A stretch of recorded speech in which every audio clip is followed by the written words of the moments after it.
Yeah, danger is my assignment. I get sent to a lot of places I can't even pronounce. They all spell the same thing, though, trouble. Right now, I'm just back from a tough one in the Middle East, and I'm looking forward to a couple of days of nothing but loafing.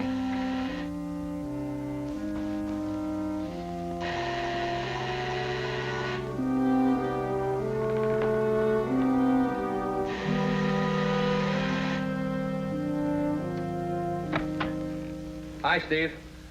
Ah, Mr. Bad News himself. Hi, Jim. Looks like you've been taking things kind of easy. Yeah, for all the 2 minutes. I suppose you and the commissioner are going to fix that up. Oh, no, the commissioner sent me over here to give you a hand, Steve. Well, that was nice of him. A black one. You mean the Black Hand? The mafia? You hit it, pal. You know what that outfit stands for in Italy and Sicily? Terrorism, murder, violence. Yeah, you don't mean you and the commissioner want me to tackle an outfit like that? The commissioner doesn't expect you to stamp out the whole outfit, Steve. He's only interested in stamping out their most recent activity. What's that? They hired themselves out to terrorize the Italian voters. Keep the independent vote away from the polls. Oh, I see. They're doing a pretty thorough job of it, too. Right now, it's only on a local basis. But if it keeps up, national elections can ultimately be influenced, even controlled. Yeah, sounds pretty bad, but what's that got to do with us? Simply that this little enterprise has been financed from right here in the United States. Oh, yeah? Who's doing it? We don't know. But apparently Lorenzo does. Lorenzo? That's the pen name of an Italian political commentator and writer. Oh, yeah. I think I read an article about him. He's here in the United States now, isn't he? The past 2 weeks on what he calls a vacation. Apparently he remains anonymous behind the name of Lorenzo for reasons of personal safety.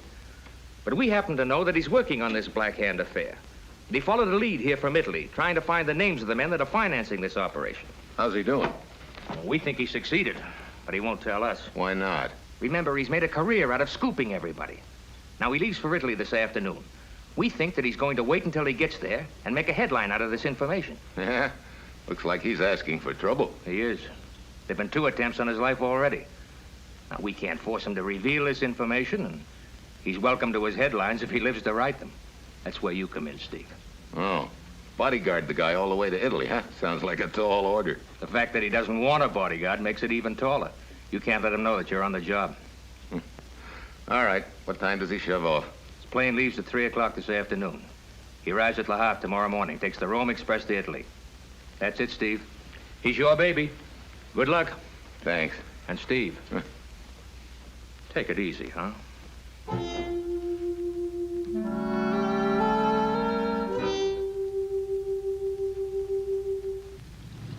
That afternoon at 3, I'm at the airport. Flight 26 is loading. I watch the passengers climb aboard and wonder which one of them is going to try and give me a hand on this deal. The kind of a hand I don't want, the one that's black and has mafia written on it. Signor Garmati. That's seat number 6, Mr. Garmati. Yes. Lorenzo. Number 8. My name's Howard Matson, but my friends all call me Tex. You can call me Tex too, Honeybug, because I'd sure like to count you as one of my friends. All right, Mr. Matson, that's seat number 20 for you. Thank you. Mitchell. Steve Mitchell. Oh, yes, Mr. Mitchell, we've been expecting you. The party you inquired about is in the seat next to you. That's seat number 7. Thank you.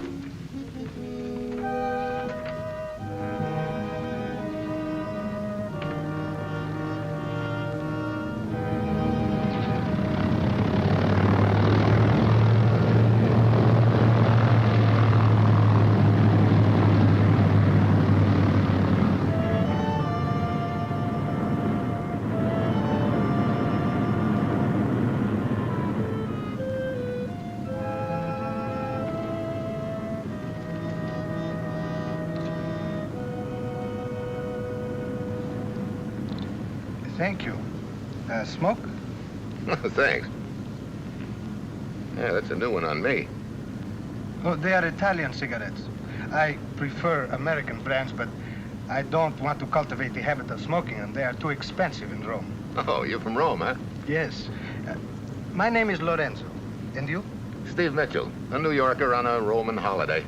Well, you are taking the Rome Express out of Paris? That's right. Well, we shall be traveling together then. I hope so.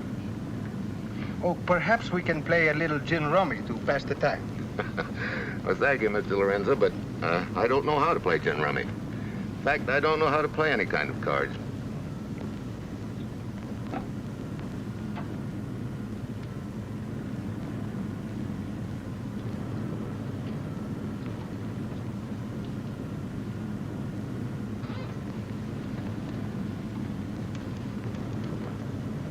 You are kind, senor. Not at all. Would you mind telling me what that's going to be? A pair of socks. I once crippled an entire division. Mr. Gramati is in the lounge. Would you care to sit down? Well, I'll take a rain check. Oh, senor, if you wish to exchange seats, it will be all right. Thank you, Mr. Gramati. Oh, you know my name. Yes, the lady mentioned it. I am honored. Perhaps we can have a chat before we reach Paris, hmm? I hope so. Excuse me. Your pardon.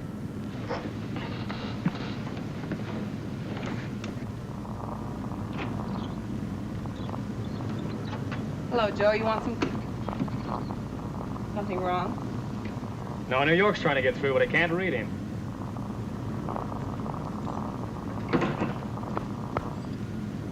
Yes, this is Flight 26, but I can't read you. Over. Who? Mitchell? No. Ask him if they want Steve Mitchell. Is his name Steve? Yeah, that's the one. I'll get him for you. Hang on, New York. We'll get him for you.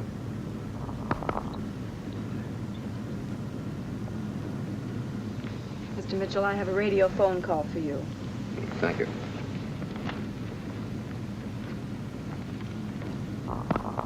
He'll be here in a minute.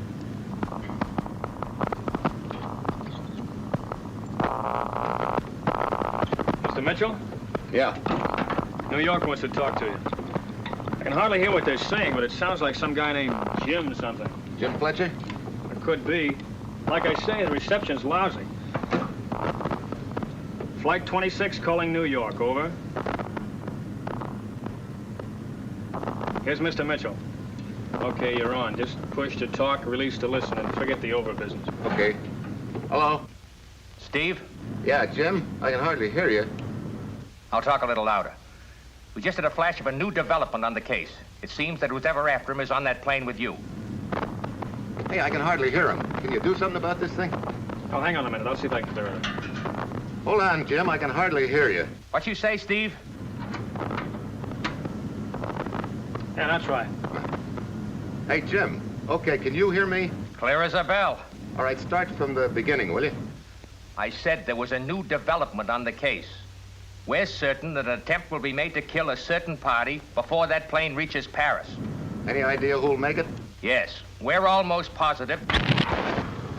Hey, Jim! Jim! Sorry, Mr. Mitchell. Looks like I gummed up the works. Yeah, but good. How long will it take you to fix that squawk box? Now I can't fix it till we get to Paris. Oh, you know that without even looking, huh? Yeah. How long you been operating one of these? Well, it's my first trip with this one, but I've been an RO for 3 years. Uh-huh. And you know enough about it to short it out anytime you want to, huh? I don't get you. I'll skip it. What's your name? Joe Smith, Where you from, Joe? Little Rock. You ever been to Italy? No, I've never been to Italy. And you can lay off the questions. Look, I tried to help you and I flubbed it. I'm sorry. Okay, Joe, skip it. Arrivederci. Arrivederci. Joe, for a boy from Little Rock, you understand Italian pretty well.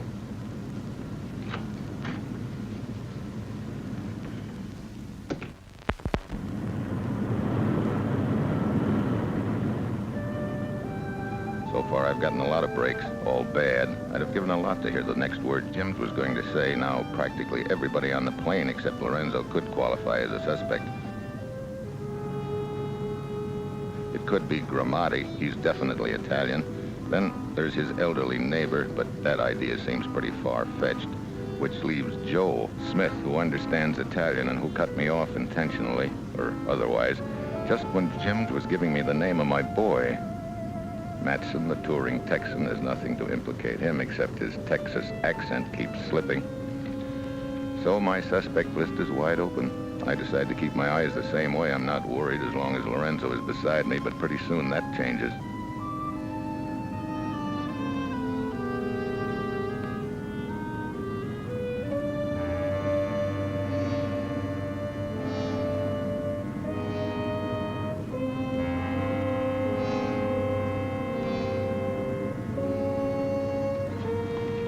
Hostess, May I help you, Mr. Lorenzo? I wish to enter the radio. Certainly.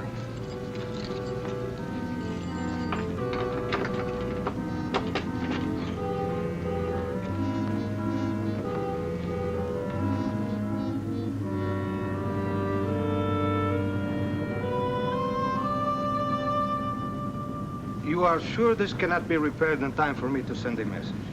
Look, I told you a dozen times no. But how can this be? Well, if you'd have been here, you'd have seen how. Those sparks flew 6 feet.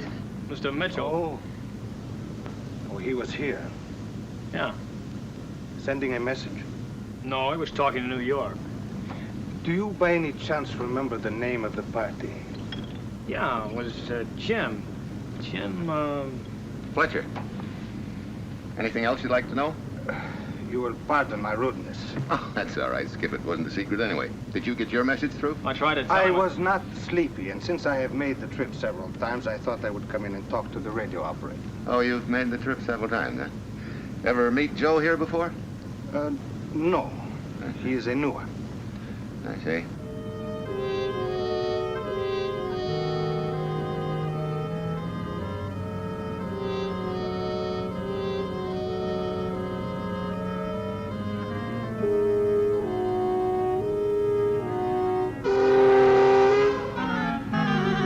Well, if you want to talk and you're not sleepy, I'm not sleepy either. Come on.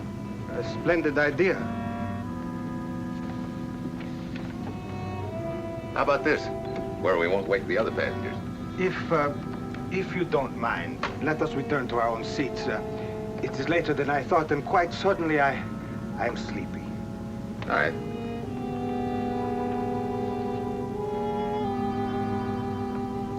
Coffee?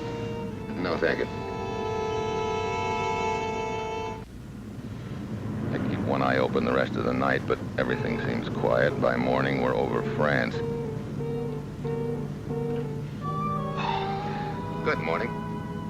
Good morning, senor. Did I miss breakfast? Yes.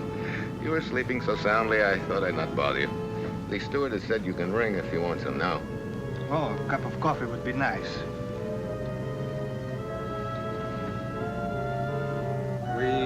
We are almost within sight of Paris. Yeah, we should be landing pretty soon.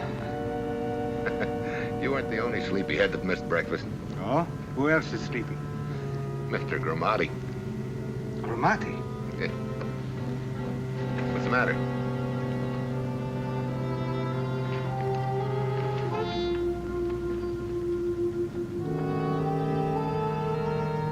Keep everybody away from this section. Where's his seatmate? She's in the lounge. All right, find another place for her. Anybody ask you anything, he died of a heart attack. One moment, Senor Mitchell. I will take charge here. I am trained in such matters. You are not. What could a newspaper man know about criminal investigation? Perhaps this may be of interest to you. Umberto Gramati. Italian... Gramati? Si, Gramati. That was the real Lorenzo. Lieutenant Gramati and I exchange credentials. When we land, no one is allowed off the plane until the French police arrive. They take names, addresses, and statements. At their request, the lieutenant and I remain.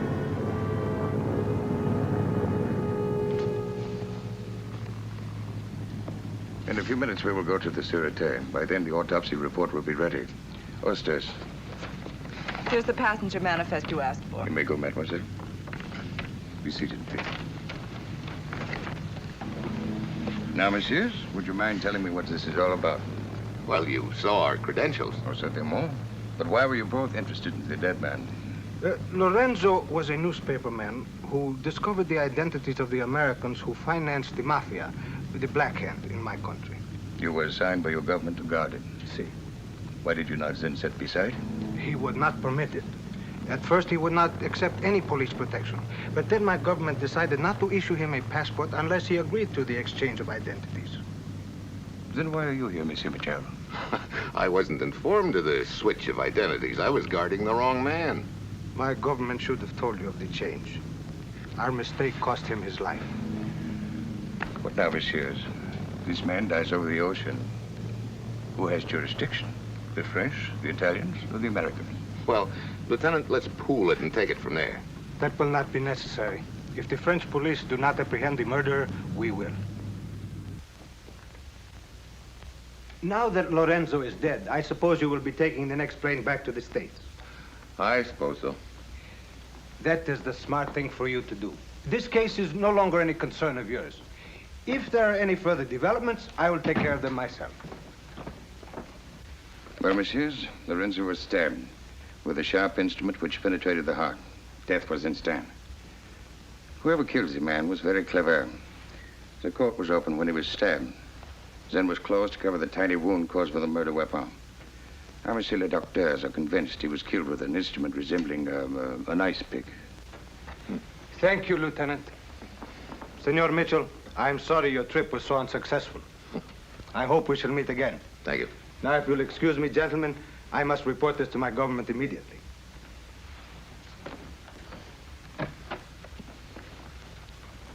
Lieutenant, you got any doubt about that guy? Pardonnez-moi, mais non, monsieur. I have no reason to doubt him. His shield carries the Italian crest. I've seen dime store badges that'd fool a sheriff's office. Well, Monsieur Michel, Rome is very pretty this time of year. Yeah. I've got a ticket all paid for. I'll take care of things here. Thanks.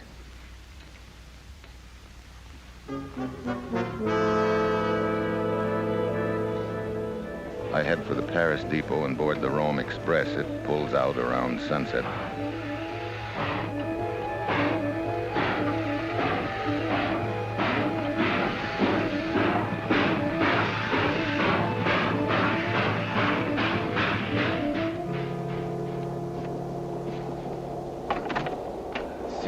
Senor Mitchell. Come out of you. I thought you would be on your way to New York. I am, a long way. You remember our friend from Texas, Mr. Matson? Indeed I do. How are you? Nice to see you again, Mr. Mitchell. Look, you boys got something to talk about. I'll just, Not at all. Sit down. See, I'm rather curious as to, well, why you're going to Rome. I thought all you Texans were in the oil business. He is in the oil business, Mr. Mitchell. Yeah, I'm probably the only Texan that don't take oil out of Texas. I bring it in. Well, at least that's a switch. You bring oil into Texas. Yeah, olive oil. You see, I'm an importer. Well, now that everything's straightened out, I'd sure like to buy you boys a drink. There's a club car right on back of this one. Wow. Thank you.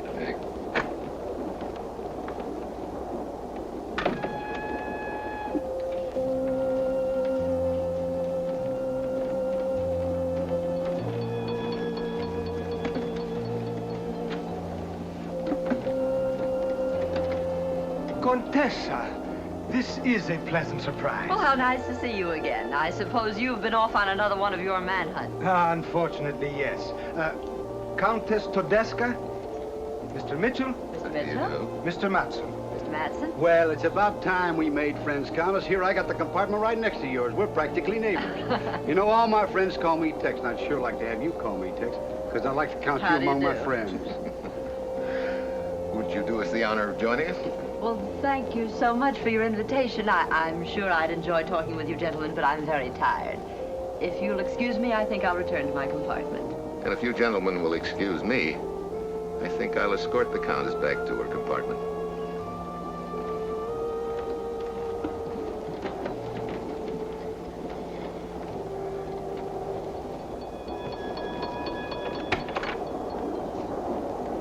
Thank you so much for your kindness, Mr. Mitchell. And now I'll excuse you. I'm sure your friends are waiting for your return. I'm going to let them wait. You know, it isn't every day that I get a chance to meet a real live countess. May I sit down?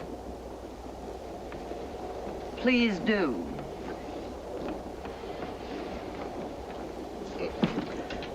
Oh, dear, what have you done? I seem to have stuck myself with something.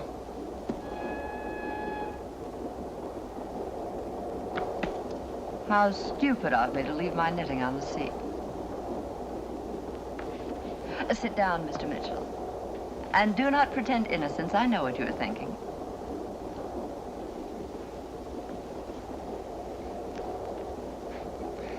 You mind if I smoke?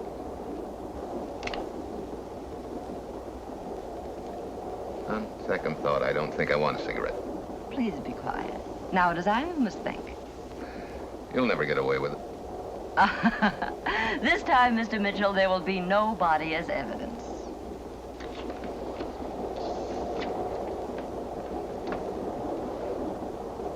Doggone if I haven't left my wallet in my compartment. Oh, please don't bother. I will get these. No, you don't. I'll just step back in the next car and get mine. It'll only take a minute.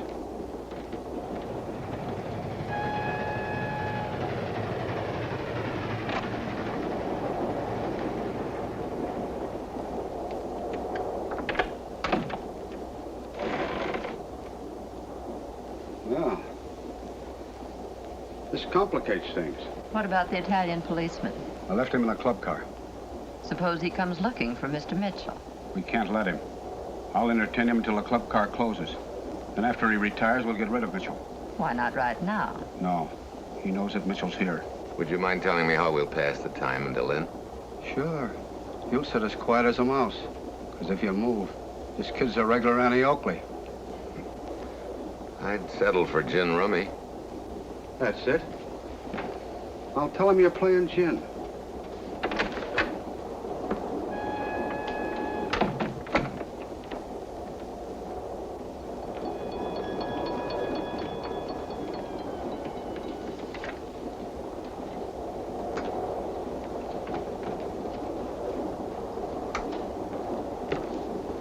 Thank you, sir. The club car is closing. Would you care for something else? Not for me. How about you, Lieutenant? No, thank you.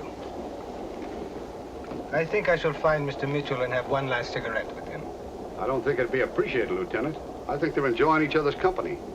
You saw them? Sure. My compartment's right next to the counters. They were playing gin rummy for half a cent a point. In that case, I think I shall retire to my compartment. I'm more tired than I realized. That's a good idea. You know, I think I'll take 40 winks myself.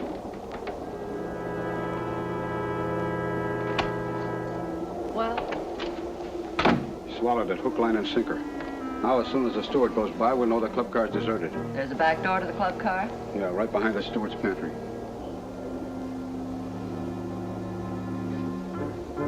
All right, Mitchell. Come on. You know, if it's a drink you want, I'd... Play it smart, Mitchell.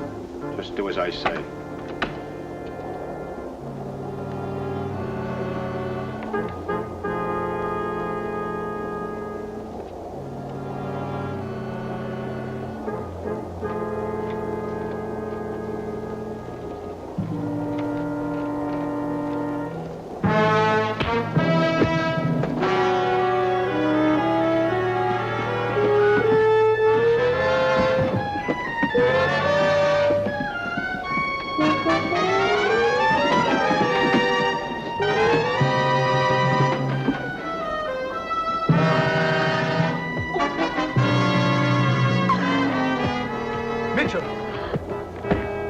Mitchell, enough. Well, at last we have the murders of Lorenzo. Yeah. Matson held him while she stabbed him with a knitting needle. You'll have to prove that. Your attempt on Mr. Mitchell is evidence enough. Tough luck, Tex. Now the Black Hand will have to look someplace else for money to finance their operations. And oh, thanks for delivering my message. Message? I delivered a message? Of course. How else would I have known to come back here to the club car? I happen to know Mr. Mitchell does not play cards. How then could he be playing gin rummy with the Countess? You know, you can get into a lot of trouble gambling, Tex.